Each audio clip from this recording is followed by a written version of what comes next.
Welcome to the Leadership Insights with me, Dr. Dennis V. Burke. Let's explore the idea of personal development in a competitive environment. As a business instructor, one of the language, the argument, or the phrases that we bring to the classroom in business management or business administration or leadership development is this language of organizational development. Now, I've seen a disconnect, if I may say so, when students are unable to bridge the gap between the lower level concepts and applicability to organizational development. So if you're teaching finance and you teach the students about ROIs, future value, present values, net present value, and all of the concepts that are basic but critical within finance, sometimes they struggle to internalize the ideas and then apply them in a real world conversation or argument.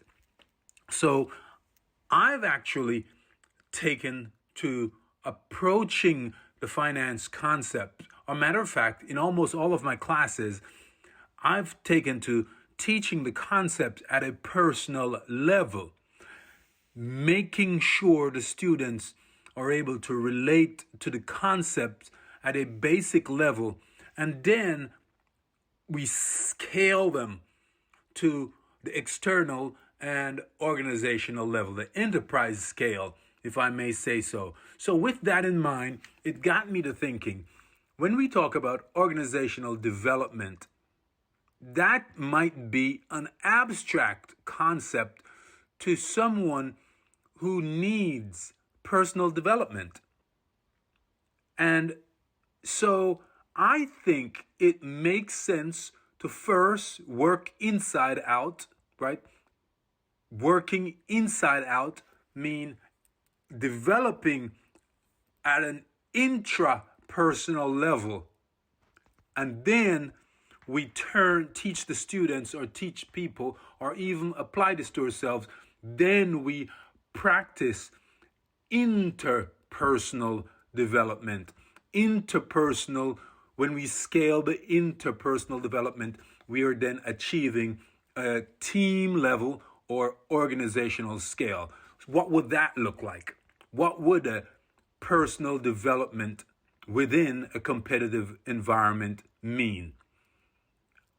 This means me as the learner, must develop an understanding of my environment.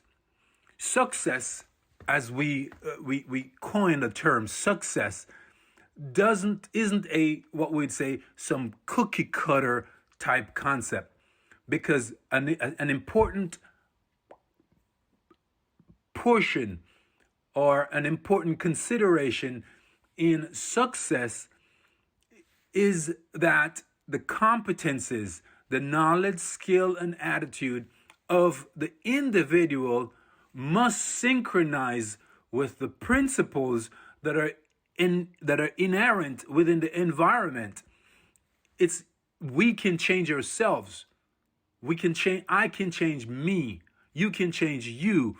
We adapt to our environment. And when we adapt our behavior, our responses, our proactive planning to make them suit or synchronize to be in harmony with the principles that are inherent within our environment, then we are able to achieve scale within the environment. If you work against the principles that are in your environment, regardless of where they may fall within the ethical or moral landscape, you're actually working against the tide. So the first thing that I must do as an individual, that you must do as an individual, is to take an assessment or make an assessment of the environment and work to understand the principles that are applying within that landscape. If you recognize principles that conflict with your standard, your values, then it would be to your interest, again, your personal or individual development, for you to work to change your environment.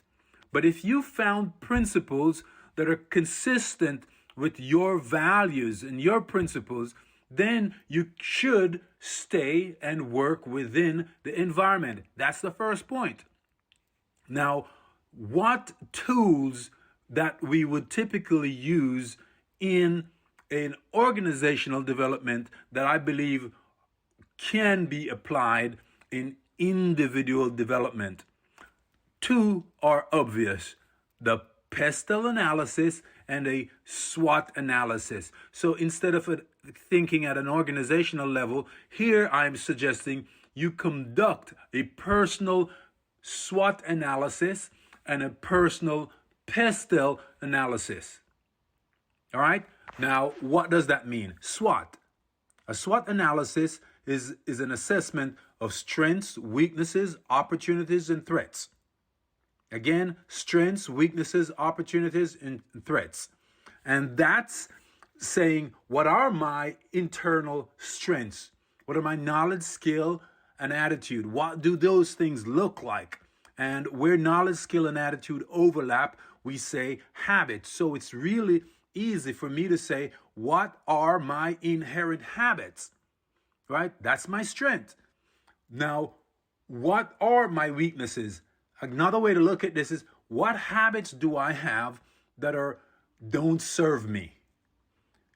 We might also consider, if you take the concept of paradigm or reality window, we say, what principles, what belief system do I have within my belief window that doesn't serve me or my objective over the long term? So if I continue to practice this habit within the long term, it will not get me or take me to my objective. And if we identify those, when we identify those habits, we say those are the weaknesses.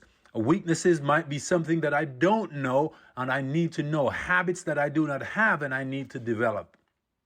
What are the opportunities? Now that's turning outwards, right? What are the opportunities that are apparent in my environment? If I learn A, it will enable me to do B, and B, enough of B over some time will get me to C. I might need to leverage C to get to D, but as you understand it, these opportunities, I learn and practice certain knowledge, skill, and attitude, and they will get me to the goal.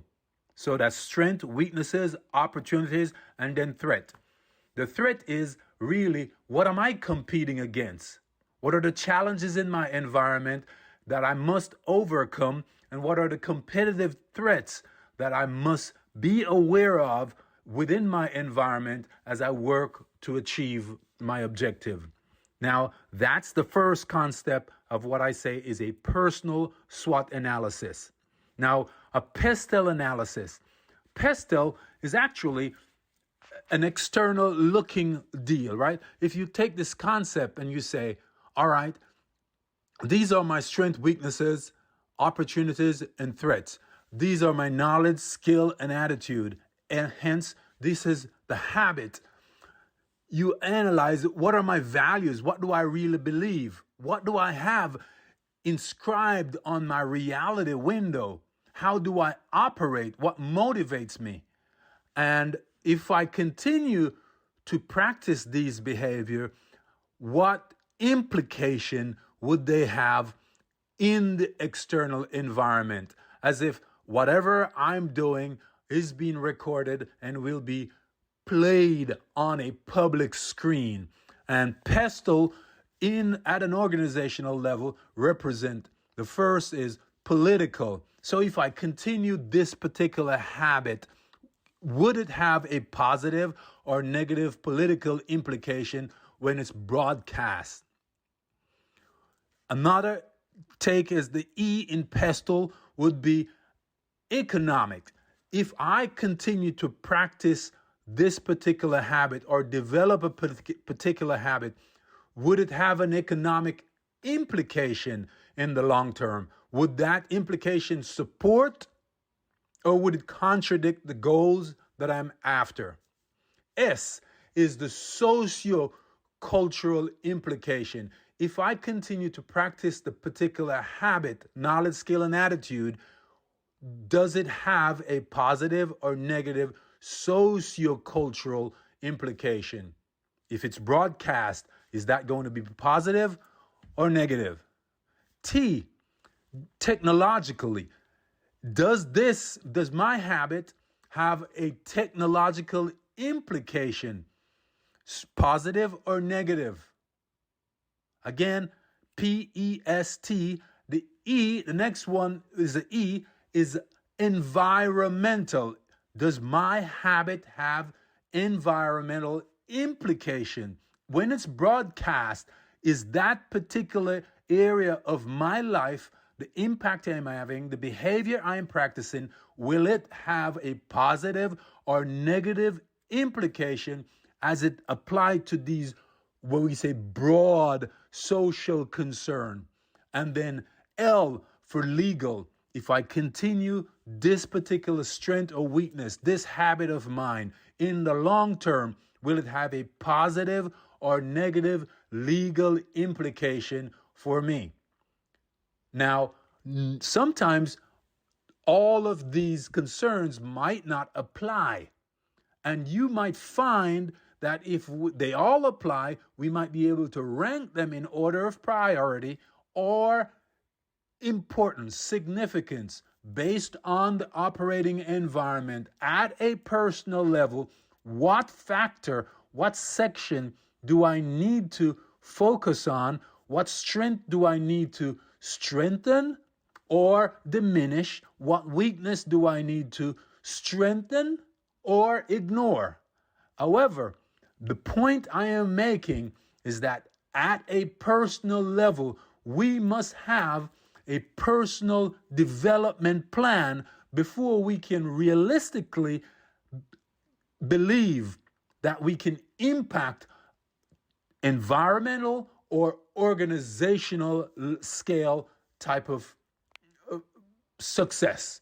We must have a personal development plan. These organizational concepts must apply to ourselves. First, apply at an intrapersonal level, and then once we master these concepts, master their application, we can turn outward, scale them, and achieve massive environmental or organizational level achievement. Go forth, do good work. Thank you for listening. I hope you found that helpful. I'm Dr. Dennis V. Burke, and I look forward to seeing you in future episodes. Thank you.